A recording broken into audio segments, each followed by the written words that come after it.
Hello दोस्तों, आप सभी को साधुवाद, मंगल कामना और सप्रेम जय भीम, जय फूले, जय शाहू। मैं राहुल वरघट और आपका स्मृति से श्री अरुणोमाजी वरघट प्रतिष्ठान में स्वागत है। बाबा साहब आम्बेडकर।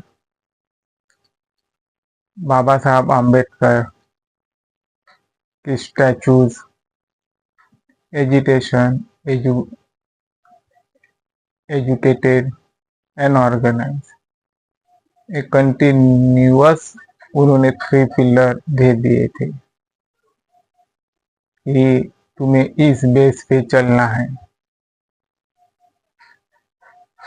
बाबा साहब का स्टैचू लगना कोई बड़ी बात नहीं है।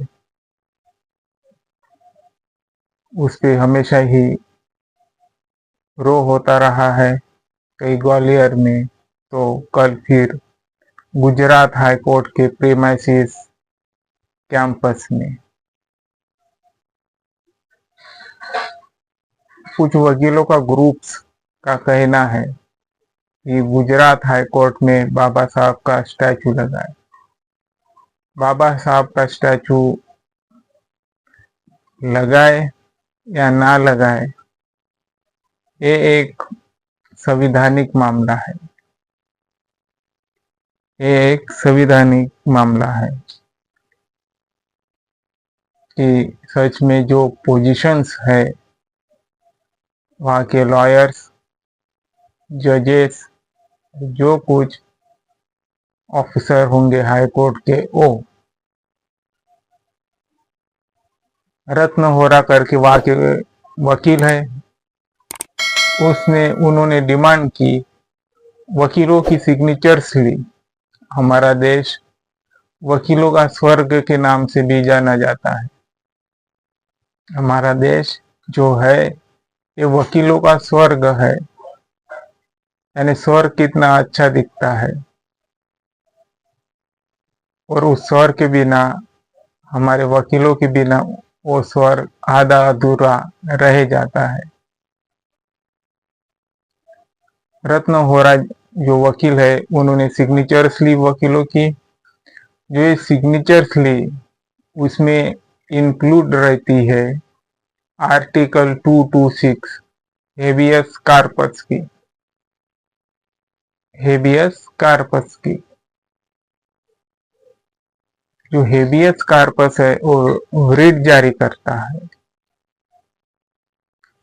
हेबियस कार्पस है, वो रिट जारी करता है, जो कोड के अनुसार कि किसी भी व्यक्ति के पास स्व शरीर है, किसी की भी व्यक्ति के पास स्व शरीर है, और स्व शरीर होते हुए तुम इसे नाकार नहीं सकते। बाबा साहब कुछ एक व्यक्ति का नाम नहीं है। बाबा साहब कुछ एक व्यक्ति का नाम नहीं है। बाबा साहब यानी लोगों का नाम है। बाबा साहब यानी लोगों का नाम है। बहुत से हमारे देश में उन्हें नकारते हैं, पर ये हमारे देश के लिए दुर्दैवी की बात है। अगर बाहर देश में देखा जाए, तो कोलंबिया यूनिवर्सिटी कैंपस के बाहर उनका स्टैचू लगा है, और उसके नीचे लगा है नॉलेज ऑफ सिंबल। क्या लिखा है? Knowledge of symbol.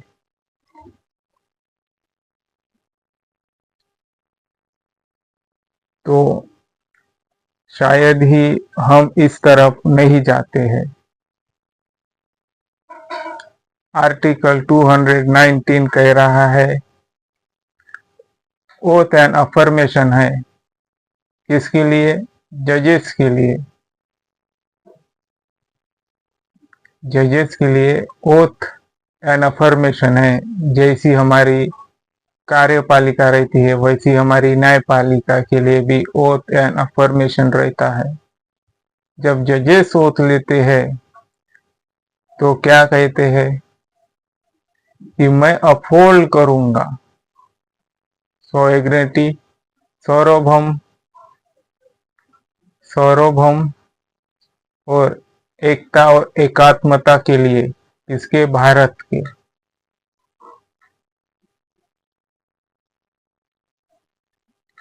sovereignty and integrity of the nations। और वो कैसी लेंगे? सच्ची निष्ठा और श्रद्धा के साथ।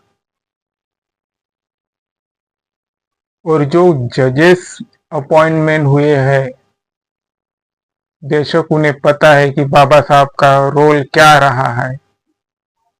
जो जजेस अपॉइंटमेंट होते हैं उन्हें कानून अच्छे से पता होता है, फिर भी कोई कोई जजेस रहते हैं वेदों की धारा के, जैसे यजुर्वेद में कर्मकांड और यज्ञ समावेश है, तो ऐसी शायद लोग उन्हें अपोज ही कर पाएंगे। वेदों में भजन होता है, मंत्र होता है, जैसे शायद सामवेद में मंत्र है। वो मंत्र इसलिए पढ़ा जाता है क्योंकि भगवान प्रसन्न हो। उन्हें घी चढ़ाया जाता है, तेल चढ़ाया जाता है, फ्रूट्स दिए जाते हैं, पैसा दिया जाता है, ताकि भगवान प्रसन्न हो और उनकी मनोकामना पूरी हो।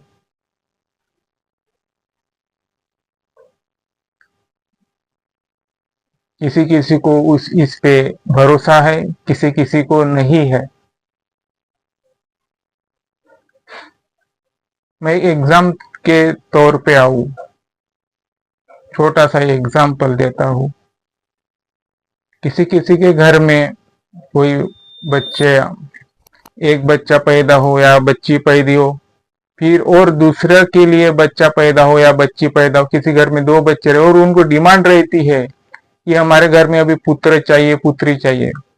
पहले उनके घर में 2 पुत्र होते हैं या 2 पुत्री होती है, फिर थर्ड इसमें भी उन्हें पुत्र या पुत्री हो, तो तीनों भी इसमें पुत्र ही रहती है, किसी किसी को पुत्री भी रहती है। तभी भी वो व्रत करते हैं सच्चे दिल से, तभी भी उनकी मनोकामना पूरी नहीं होती, फिर भी वो लगे रहते हैं। ऐसे एक एग्जाम्पल बहुत है। फिर आते हैं आर्टिकल 371। आर्टिकल 371 क्या कहता है? विशेष दर्जा देता है। सेक्शन 3 बॉम्बे रीऑर्गेनाइजेशन एक्ट, जो कि गुजरात को बनाता है और हमारे महाराष्ट्र को, जो कि हमारे गुजरात को भी बनाता है, महाराष्ट्र को भी। जो ये विशेष प्रावधान है, ये भी बाबा साहब ने इसलिए गाड़ा है क्योंकि हमारा राज्य इंक्लूड रहे, बंधा रहे। और जो शायद हमारे अगर देश में कहीं कानून सबसे पहले आया होगा तो वो हमारा महाराष्ट्र ही है। हमारा महाराष्ट्र ही है। तो इसीलिए हमें सिर्फ बाबा साहब को गुजरात हाई कोर्ट या अन्य जगह पे लगाए न लगाए स्टैचू में, इसमें छोटी छोटी बातों पे कोई बड़ी बात नहीं है, वो तो उनके कार्य से ही पता चलता है। कहते हम 371 और थर्ड शेड्यूल कहती है कि जो ओथ लेंगे वो अपहोल्ड करेंगे।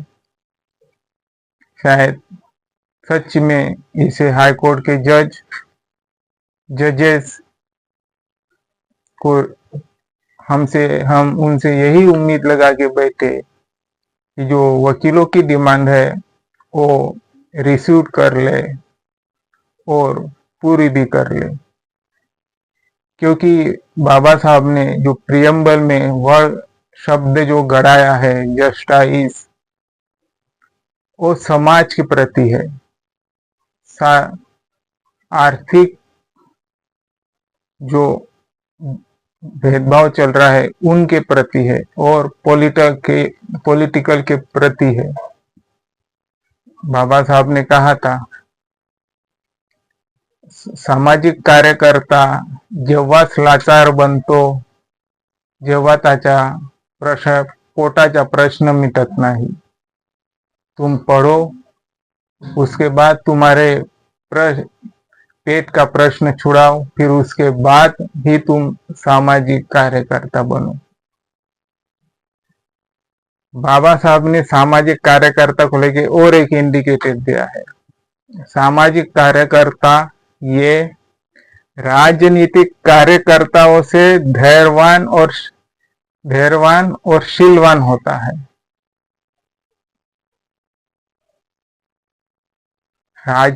राजनीतिकरण से या राजनीति से शीलवान और धैर्यवान होता है। जैसी राजनीतिकरण में अगर भेदभाव करता है तो उतनी चोट नहीं पहुंचती जितना सामाजिकरण में भेदभाव होता है।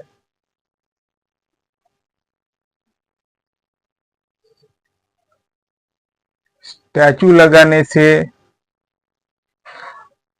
या पत्थर रहे या मूर्ति रहे, मैंने अभी एग्जाम्पल दिया, वेदों में मंत्र तंत्र पढ़ा जाते हैं। लोग बाबा साहब के सामने इसलिए नतमस्तक होते हैं क्योंकि वो डिमांड नहीं करते मुझे पैसा दो, ये दो, तेल चढ़ाओ, घी चढ़ाओ। उनके विचारों की रिस्पेक्ट होती है।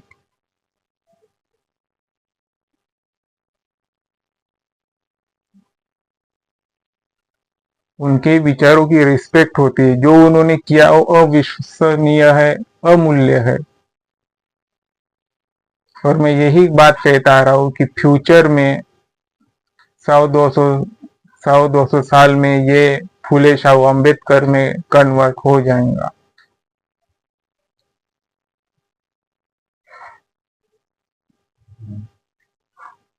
तो इसलिए जो हाई कोर्ट के प्रीमाइसेस में हो, वो वकीलों की डिमांड रिसीव की जाए।